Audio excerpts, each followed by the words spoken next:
Some Nigerians stranded in Dubai, United Arab Emirates, have called on the Nigerians in Diaspora Commission (NIDCOM) to intervene and to quickly evacuate them.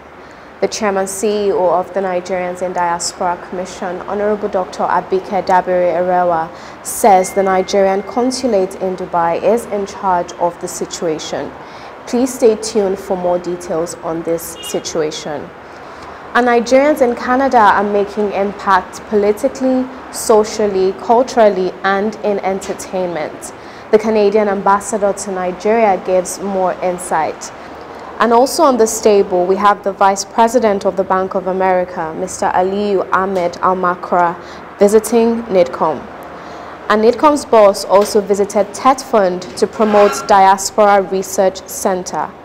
And also, do not forget our diasporan of the moment. Please stay with your favorite program, The Diaspora, and I am Koinsola Adetunbi, your host.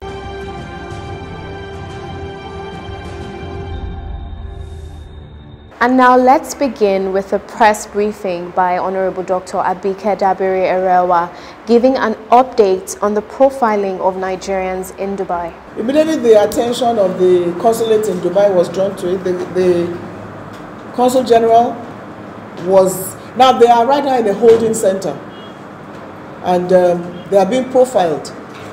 Some of them have passports, some of them don't have passports.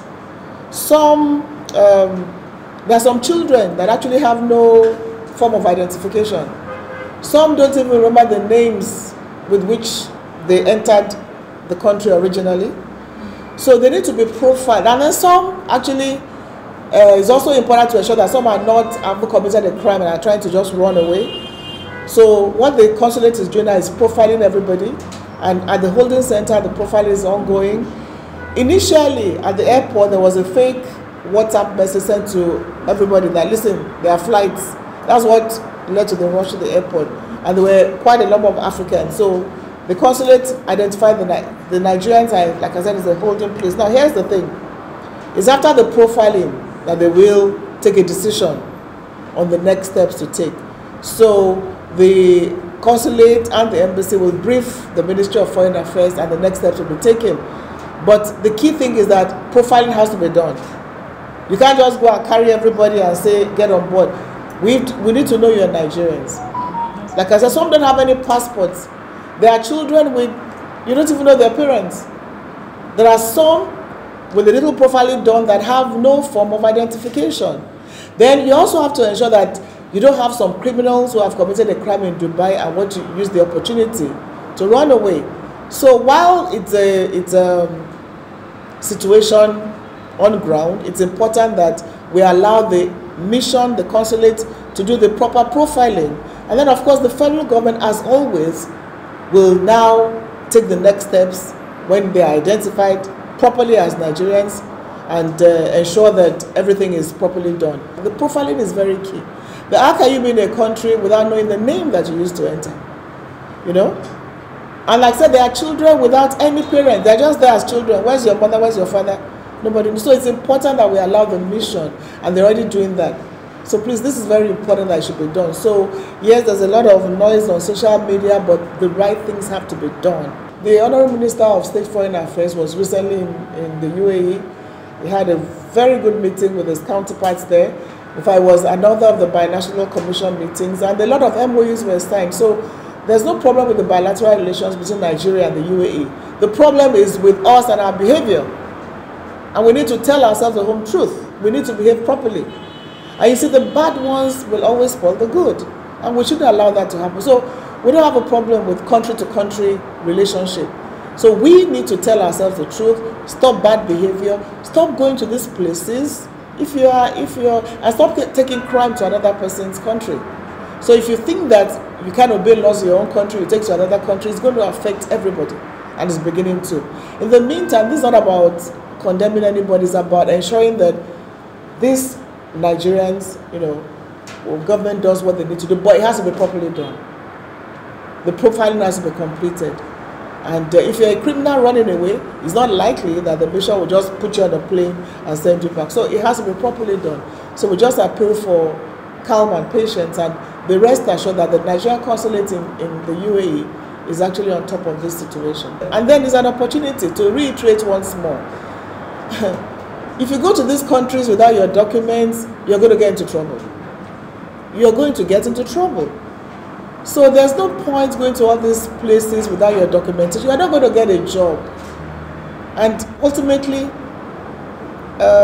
it's always a frustrating and very, very pathetic situation. So we want to appeal to Nigerians, just don't go to these places without your proper documentation.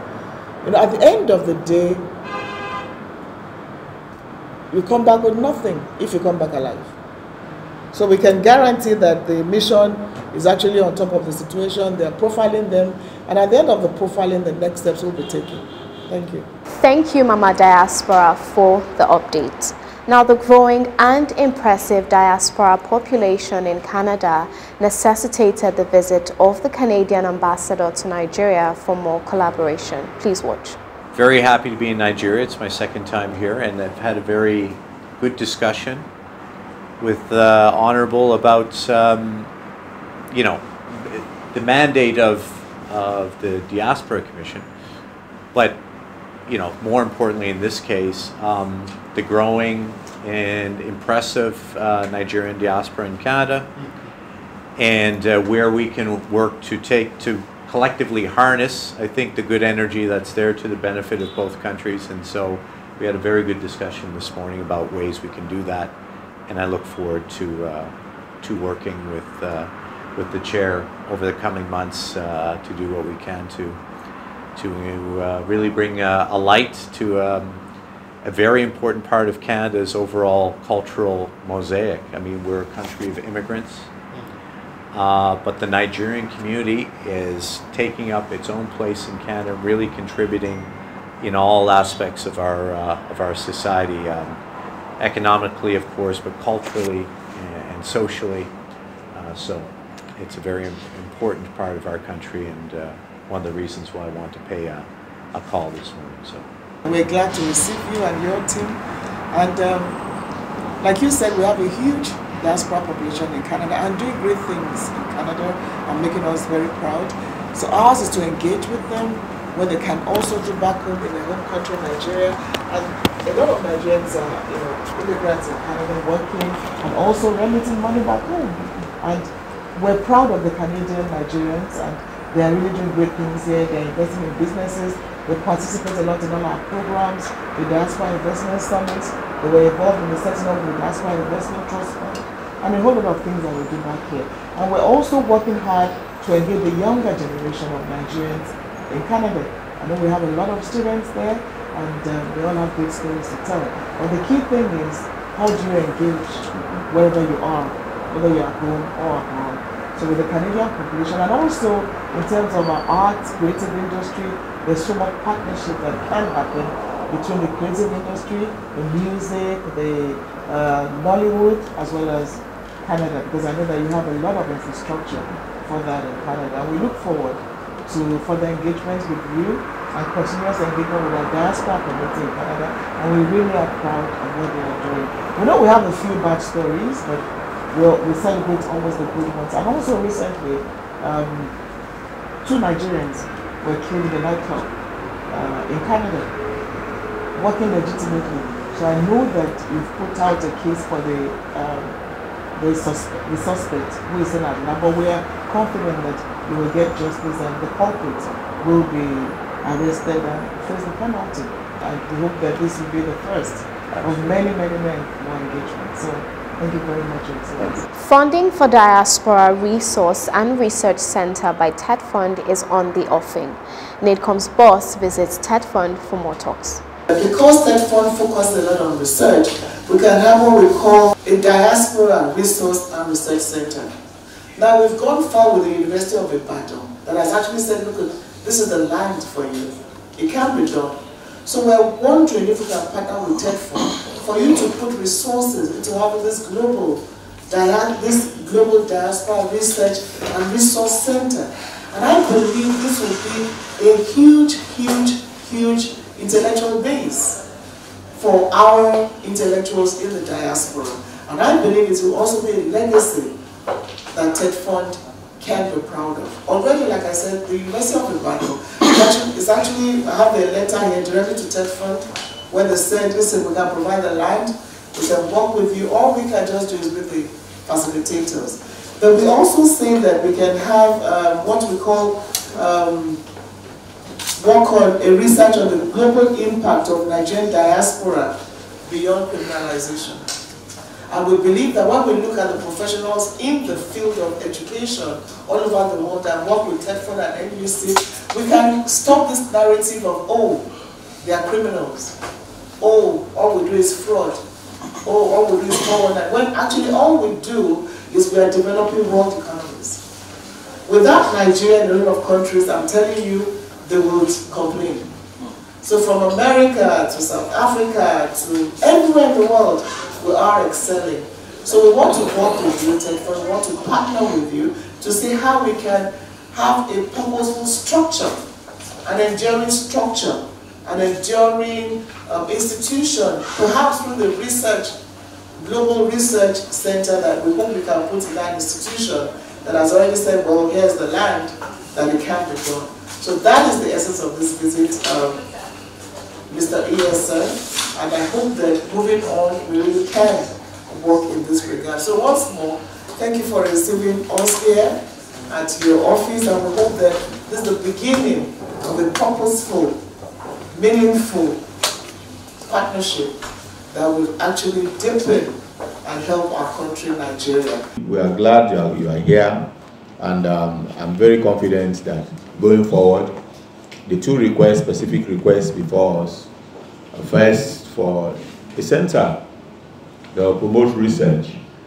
that will enable, we're not going to limit it to only what is going to do, we are doing with Ibadan, but that will be something, we are talking about regional laboratories, for example, and we were thinking about how we modernize that. So, Ibadan being the first and premier university might be a logical place to start from. And to have such a facility that members of our diaspora will feel comfortable, it will be identical or similar to where they are used to. And they can come here from time to time to promote and undertake research. The other area is on the impact assessment. Indeed, by the time we begin to build these bridges across the various segments of our diaspora community, it will become inevitable that we look at comparatively which sectors are best for us to collaborate and how best do we take advantage of their offerings. So again, the contributing to advancing or promoting the image of our country, changing the narrative, focusing, which is something you've done very well in your commission. But I understand one of the things you'll be talking about is your publication, where you identify those who are making waves in various fields. We must continue to do that and work consciously towards it. I think that is what we want to lead, and it's our effort we want to be able to do that. So those three requests, resuscitating leads, creating a center for research for the diaspora community in Ibadan, as well as promoting the exploits of our diaspora community. We will work extensively with all the stakeholders, particularly with NUC, to see how we grow that partnership in the education sector. 600 diaspora icons. So there's nobody in this book that hasn't excelled. It's a book that we'll all be proud of, to share the same genes as Nigerians. And we keep saying we are the best in the world. We need to put a few things together. That's our publication with the beginning. So we now have a policy to guide all diaspora engagements. And if every MDA should have a diaspora desk, we are making progress with some. TED Fund, where are your diaspora desks? So we have Thank you very much. These are just publications from TED Fund, what we do, and our various interventions and the guidelines for accessing them are usually contained in these documents. Thank you very much, Majesty. Let's join Boya Linko for some messages. Ha! Not so fast. Look, I'm tired. I want to check out of this country for greener pastures. Just calm down for a moment. Please sit down. Do you have a job where you're going to? No, but someone is arranging, you know... Listen, Alinko. Checking out of this country without proper planning means one thing. Unimaginable begin. You know, I've been in the diaspora, but legitimately doing great things at home and abroad. As I've been saying, without the proper footing abroad, the risk is not worth it. Listen, Alinko, it's better to be home than be trapped abroad, or even end up in prison.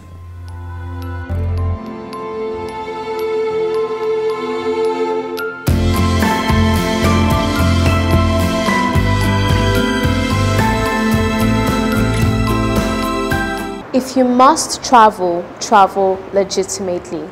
As part of the sideline activities that marks the National Diaspora Day celebrations, the Vice President of the Bank of America visited NIDCOM's secretary, Engineer Dr. Sule Yakubu Basi. Please watch. Second and third generation Nigerians are desirous of coming home to see their fellow. Are your family thinking that? Or are you cultivating that spirit? We show that their talents. We talked about brain drain, brain gain, and most recently brain circulation. Is the brain circulating? Are you happy with that?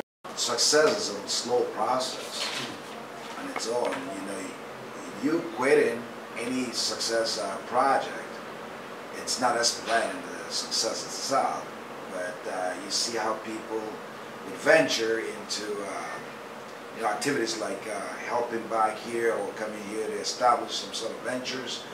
Those are all steps, their journey. This should be seen as a journey. This should be seen as a remarkable step in the right trajectory. So, no. The answer is, I see family asking, I said, patience is the key. Yeah. When we understand what is the problem in any given situation, then you understand how to come up with a solution. So now in this event, understanding the problem is what needs to have first. And then, so that's what people try to understand. Because when you come and engage a typical Nigerian and say, on the street, he or she may not have education. They say, what's the problem? You hear, and you can collect the themes, different themes. Now, it's up to us, out of those themes, to start looking at where do you impact. Yeah. So once you do that, that's the step to start thinking. But you cannot have a holistic impact. You can start with one impact. You can make impact, as others have said before me, as an individual, you can have impact as 2 people, 3 people, 10 people. If you are the one individual trying and you have that desire to make that impact, then obviously that's a step to the right direction. And that's what people do. So family, important to come back and see family and to come back and be with family. You may not be here physically, but you are more connected with the families inside this issue. So I'll leave you with that direction that, yeah, we in the diaspora world, we always think about here. However, you know, collaborating to help with the impact is and understand where the problem is so that we can be impactful, that's the key. You're in diaspora, you're missing home? Is there anything you like most that you're missing? We love countries, all individually we live in the diaspora world. And this has given us the opportunity to learn certain key ingredients that we can even think about giving back to our countries of origin someday. It's the key. So constant collaboration and with the relationship between different countries with our country of origin, it's monumental. It gives us that courage and hope that one day we could relate in a bigger impact level. I welcome you to NIDCOM. I thank you also on her behalf for being one of the diaspora role models that participated at the National Diaspora Day Celebration 2022. Your message was well received.